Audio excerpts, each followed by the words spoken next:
All right, guys, this is Mr. Naimatsu coming up with a podcast on the revolutions of 1848.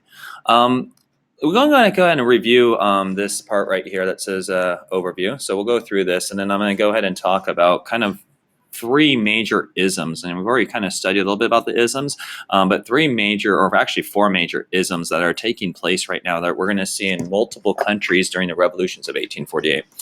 So first of all, the Revolution of 1848 was incredibly huge event in the 19th century. Obviously, 19th century being 1800s. Again, to make a comparison that I did in my class, about 4 or 5 years ago, we went through something called the Arab Spring. It started in Libya and Tunisia and went to Egypt, and it's in Syria now.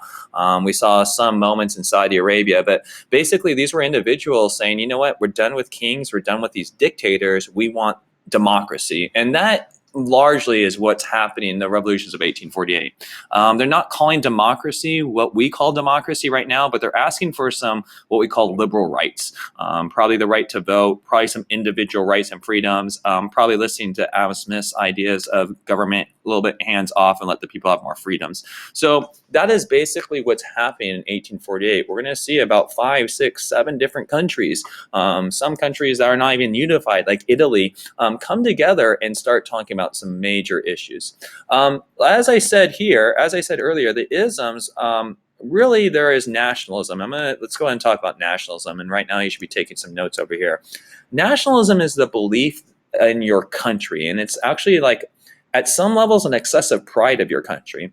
In this case, nationalism would be that the Italians, the Germans, perhaps Serbians, Hungarians, these individuals are being owned by Austrians or by the popes or by the Germanic Confederation. And they're starting to say, you know what, we're not German, we're not Austrian, we're Serbian, or we're Hungarian, or we're not should be ruled by the Pope, we're Italian, and we should have our own rights. So nationalism at this time is basically the creation of an individual nation that is more reflective of the people's wishes and wants. Liberalism, we've discussed already. We're going to see this multiple times in these country examples I've been talking about.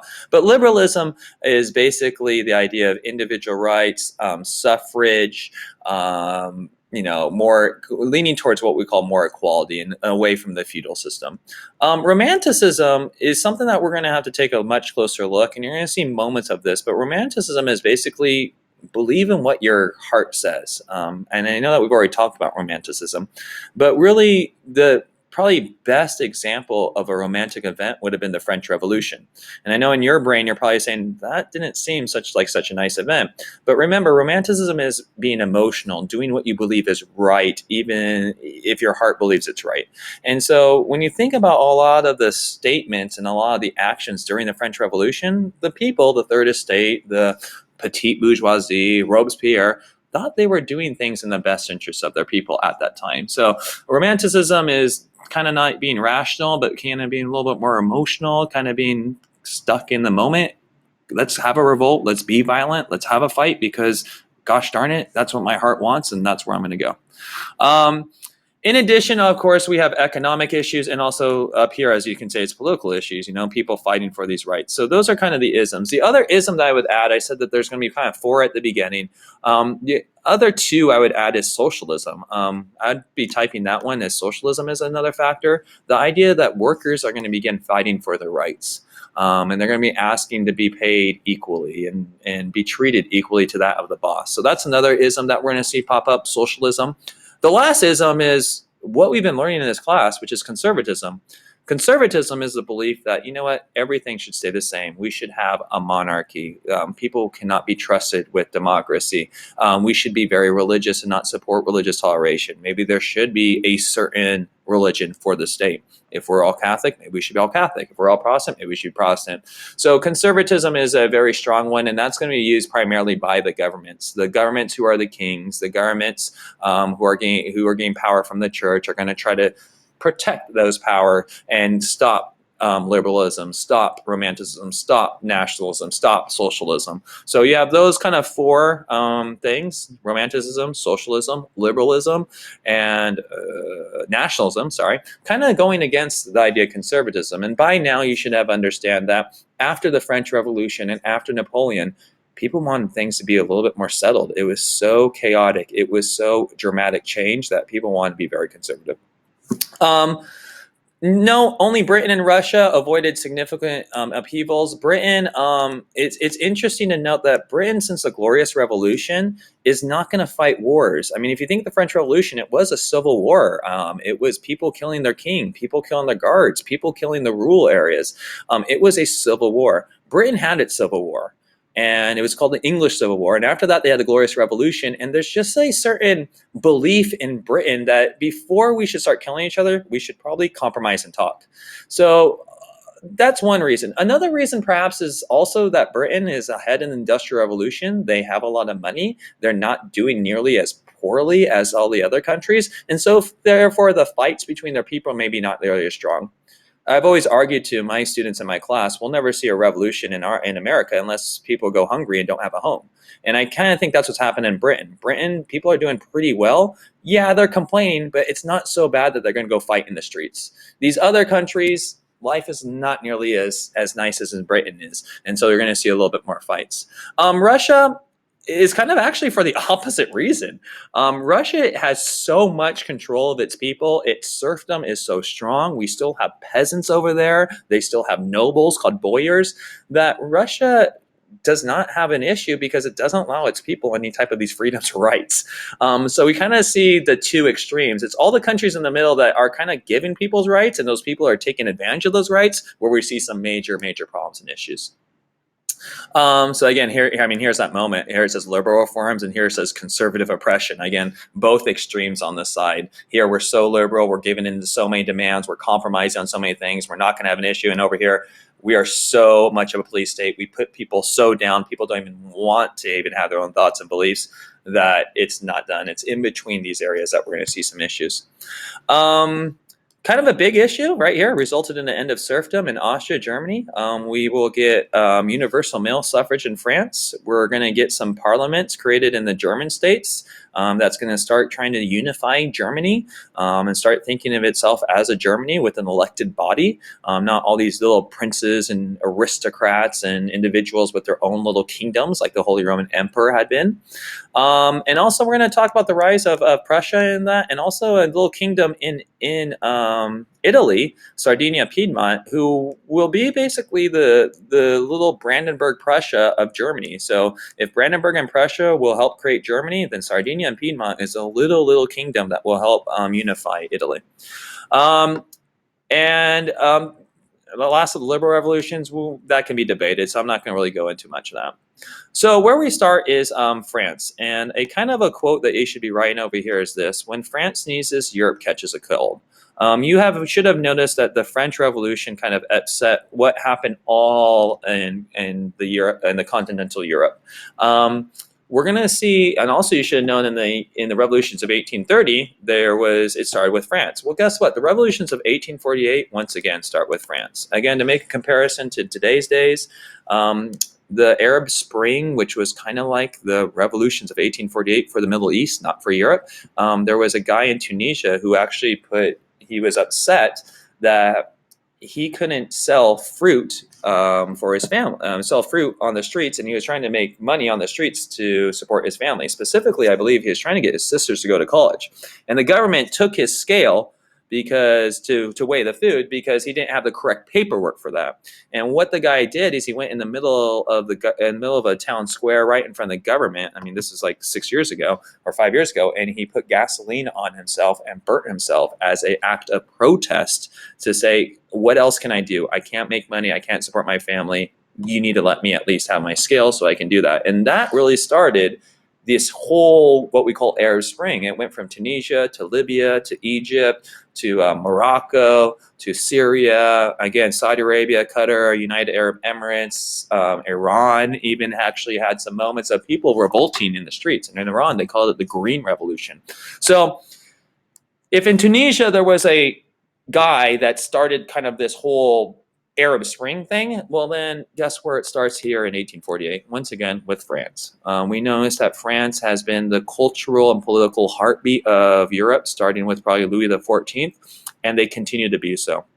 And France and Paris is a little bit confused. They're upset. They have got a king, Louis XVIII, that they were forced to have, even though they got rid of Napoleon, and they got rid of him, and now we're in a different spot. So we're going to go ahead and pick it up in 1848 with France, and the first thing is called the Februari Revolution. Again, here's the word working class. Here you have the word liberals. You see the word working class and liberals, I'm thinking the word socialism. So a lot of workers were very unhappy with King Louis Philippe, and kind of had hoped that they would give some more rights to the workers and more rights to the individual peoples, perhaps some rights to vote. So they forced the king to abdicate. That means give up their throne in February of 1848. And in response, they created the Second French Republic. And now you should know a republic is a system of government that we elect our leaders. And this republic was led by a liberal, and he is allied with the bourgeoisie. The bourgeoisie right now are no longer becoming the workers. They're becoming the business owners, the factory owners. So these are definitely not the petite bourgeoisie, not the shopkeepers, but definitely the upper middle class.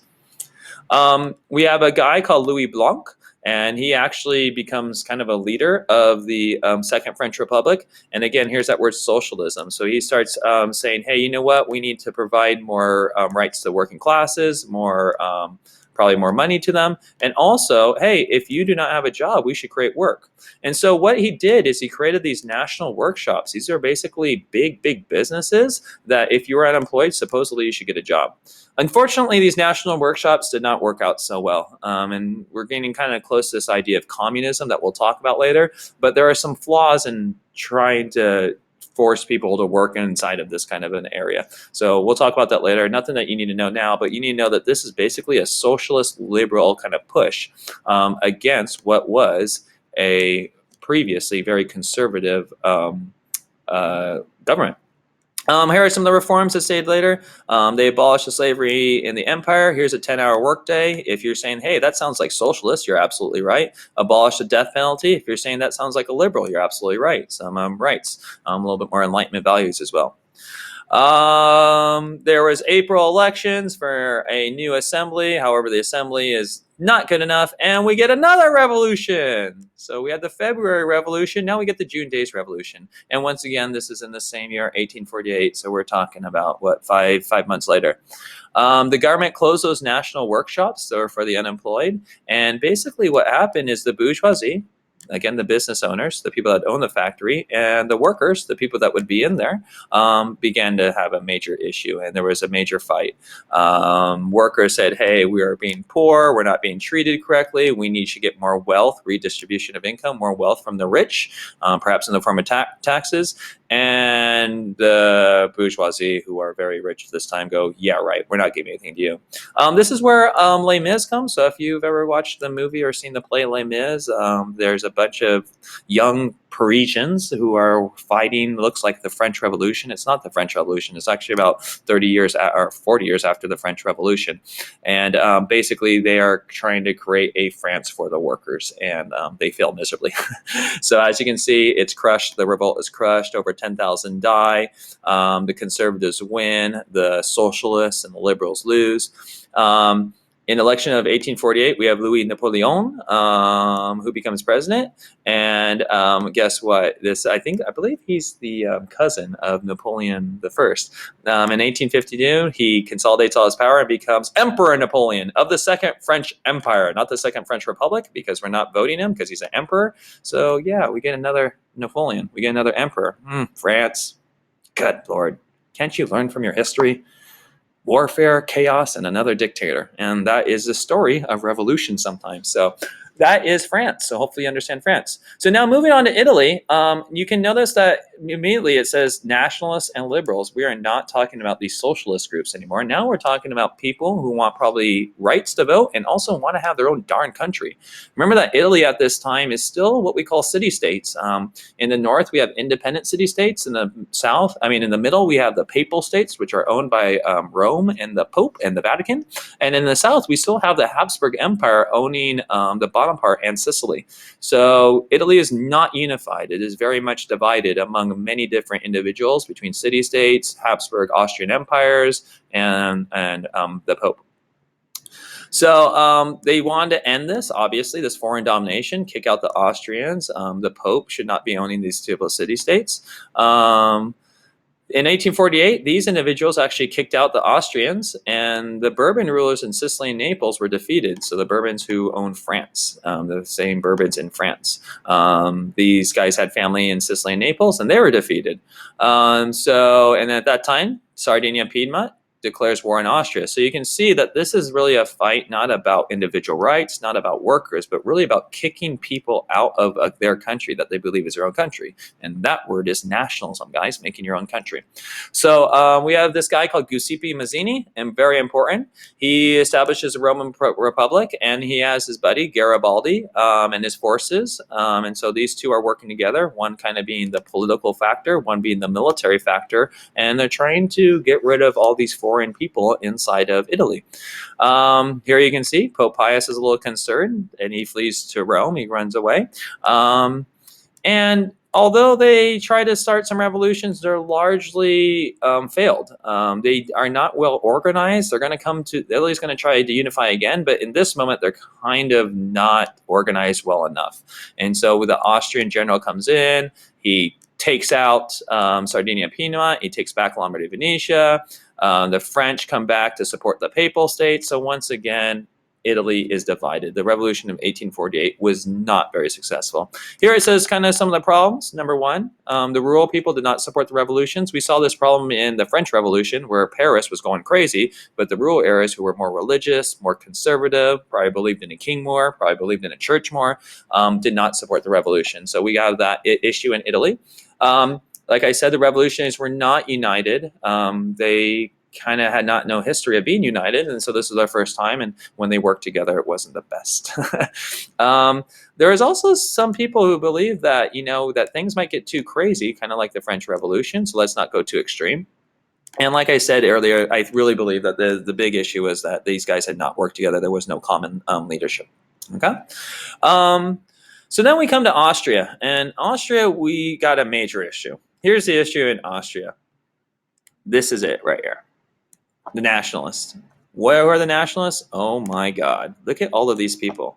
We got Hungarians, we got Slavs, we got Czechoslovakians, we got Italians, we got Serbs, we got Croats, and probably about 15 freaking others that believe they should all have their own country. The Hungarians say, we should be Hungary. The Slavs are saying, you know what? We should have a place called Slovakia or something like that. Czechoslovakia comes out later. Italy's saying, hey, we should be part of Italy. Why are my Austrians why are my Austrians owning part of me in Italy? We got Serbia. We got the Croatians. We got, I think, the Magyars. There are so many people in Austria. It's a very diverse country. And unfortunately, all of those people are not going to be like the United States and say, hey, we're all different. Let's work together. That's kind of like a kind of newer idea, even for us today. It's a new idea that, that America has so many different lands and different immigrants. For a long time, that the majority was white, Anglo-Saxon Protestant. So Austria has some major issues. We got way too many people speaking way too many different languages that believe they should all be their own individual country. And Austria and the guy, Metternich at this time, not really, actually Metternich has fled, but Austria at this time is just trying to keep this big giant puzzle together. And eventually it will fall apart. And if you know anything about the world map of Europe, you know that Austria is much smaller today than it was in 1848. In 1848, it was grand, it was huge. Okay, so it's interesting that the Germans were only 25% of the population. The Austrians would know themselves as being part of the Germanic ethnicity, but again, only 25%. 75% are these other individuals who are in the Austrian Empire, but necessarily not thinking themselves being Austrian or German. As it says, very reactionary. Reactionary means very, very conservative and very slow to speak. So we'll talk about that. I'm going to kind of skip all of these things, but once again, here it is. February Revolution. When Paris sneezes, Europe catches cold. So when Paris had the February Revolution, Hungary began fighting for their independence. So we have Louis Kossuth, he's a Hungarian Magyar leader, and he demands independence. And so when he does this and the Hungarians do, then the Czechs and Bohemia do that. And then all chaos goes down. Everybody hears, hey, some people are fighting for independence. Why can't I? So student and workers stage mass demonstrations. Again, here's the word workers. I'd say socialism. Students, probably liberalism. Metternich at this time, I was correct. Sorry about that. Metternich flees the country at this time, goes, oh my God, I cannot control this. These people want too much change. I cannot keep this empire together. And he actually runs away to Britain, where things are a little bit safer. He doesn't think he's getting killed. And basically, the Hungarian armies kind of move within sight of Vienna to ask for their full independence. Ultimately, they're defeated. The Austrian Empire regrouped and got some of these other Slavic people who weren't Hungarian to stop the Magyar invasion. The Russians also come in, and we'll talk about. You should already know about that relationship called the Holy Alliance or the Triple Alliance, in which they said if a revolution happens in our countries, the E is Austria, Prussia, and Russia, that will help each other out. So Russia comes in and helps out. Hungary eventually will get its autonomy in 1866, and this is going to be a major issue that we're going to have like two kingdoms within the same empire. So we'll talk about that. And ultimately, the revolution failed, but like I said, later we're going to see it succeed at a certain level. Habsburgs bring back in after they defeat absolutism. So definitely no rights to the people, no rights to the workers, very, very conservative. Okay.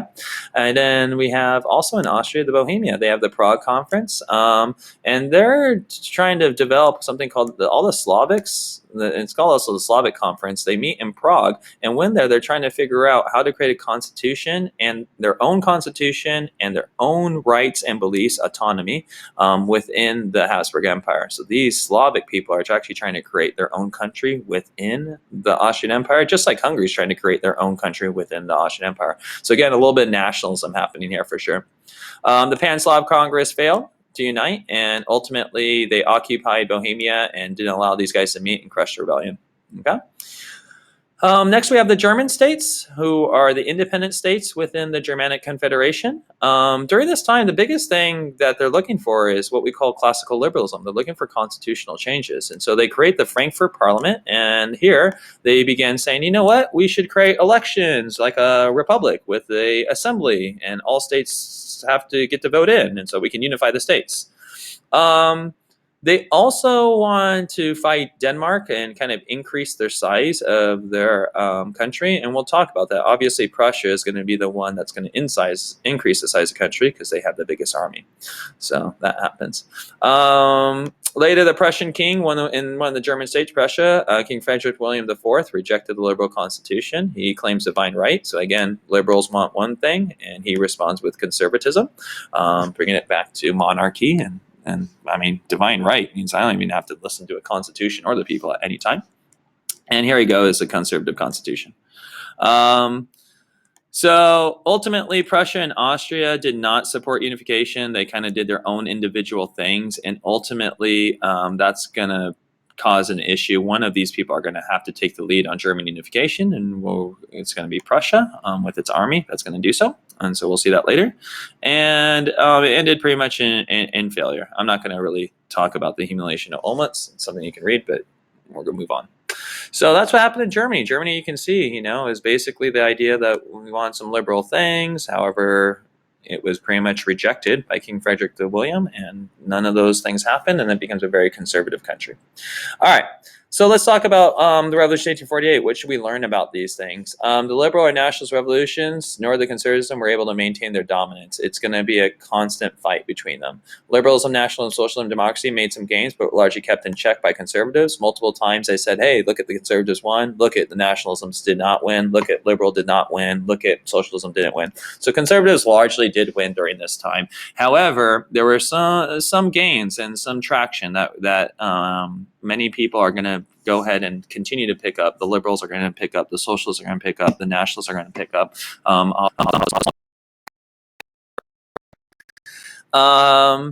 They're spontaneous. They didn't really have a lot of support. As I said earlier, they're very urban. Urbans usually have very liberal people. The rural areas tend to be a little bit more superstitious, a little bit more religious, a little bit less educated, and usually that, unfortunately, and I don't mean to like say that conservatism is uneducated, but usually that leads to some conservatism. Usually when you become a little bit more educated, you become a little bit more liberal. And you work in a city and you're meeting all these diverse people with different ideas, you become a little bit liberal.